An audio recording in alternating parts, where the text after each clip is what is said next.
Application लगाया है कि महादेव ऐप का 508 करोड़ भूपेश बघेल जी को मिला है। अब तो ये स्पष्ट हो गया कि 508 करोड़ रुपया महादेव ऐप का भूपेश बघेल के पास आया और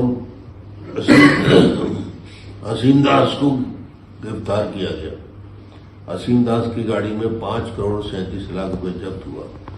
असीम दास ने बघेल के नाम से पैसा देने की बात कही और ये महादेव का प्रमोटर भी है, उनसे संबंध भी है।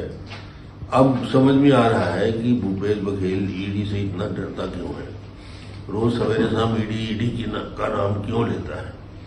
अब ये साफ हो गया कि 508 करोड़ ईडी ने जब अपने शासकीय विज्ञप्ति में कहा कि 508 करोड़ रुपया की लेन देन हुआ है, इसका मतलब ये हो गया कि छत्तीसगढ़ का मुख्यमंत्री अब जुआ सट्टा महादेव ऐप वालों से भी पैसा लिया है।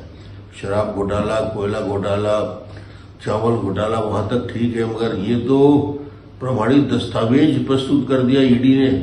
अब बचा ही क्या? किसी राज्य के मुख्यमंत्री के लिए इससे ज्यादा शर्मनाक बात और क्या हो सकती है कि प्रमाण के सहित दस्तावेज में 508 करोड़ लेना बताया गया है और असीम दास की गिरफ्तारी होती है, 5 करोड़ 7 लाख रुपए उसके जब्त होते हैं, वो नाम बताता है और वहां तक पहुंच होती है। तो अब तो मामला बिल्कुल सामने आ गया, स्पष्ट हो गया।